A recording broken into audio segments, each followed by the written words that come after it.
আমরা এক্সকিউজ দেওয়ার মাধ্যমে আমরা আমাদের দায়িত্ব এড়াতে চাচ্ছি না। হ্যাঁ, সমস্যা আছে, আমরা জানি, আমরা সেই সমস্যাটাকে অ্যাড্রেস করতে চাই।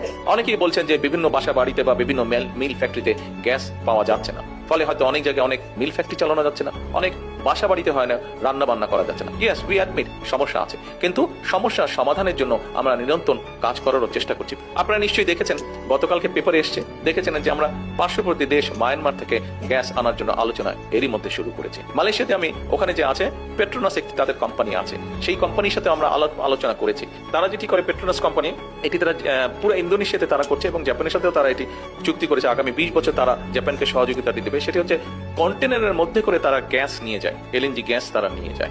আমরা তাদের সাথে কথা বলেছি এবং একটু সময় লাগার কারণে গত সপ্তাহে আমি নিজে প্রাইম মিনিস্টার আনোয়ার ইব্রাহিমের সাথে ফোনে কথা বলেছি যে উনি আমাদেরকে এই ব্যাপারে সহযোগিতা করতে পারেন কিনা, এবং উনি তখন আমাকে ফোনে বললেন যে আমি আগামীকাল কি তাদের সাথে কথা বলছি এবং আমরা দেখব কত দ্রুত বাংলাদেশকে কিভাবে সহযোগিতা করা যায়।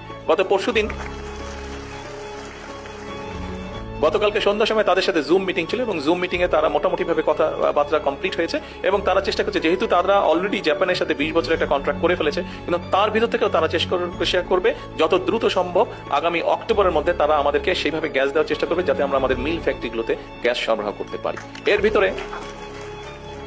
এর ভিতরে আমরা চেষ্টা করছি যে একইভাবে আরো কিছু এইভাবে নিয়ে এসে আমাদের প্রায় 8টার মতন আমাদের বিদ্যুৎ কেন্দ্র আছে, যেই বিদ্যুৎ কেন্দ্রগুলিতে যদি আমরা গ্যাস সরবরাহ করতে পারি সাথে সাথে, তাহলে আগামী 3-4 ঘন্টার মধ্যে, এগুলোতে যদি গ্যাস কানেকশন দেওয়া যায় 3 থেকে 4 ঘন্টার মধ্যে আমরা 4000 মেগাওয়াট বিদ্যুৎ আমরা গ্রিড লাইনে সংযুক্ত করতে পারবো। এটাও কিভাবে করা যায় সেটিরও আমরা চেষ্টায় আছি।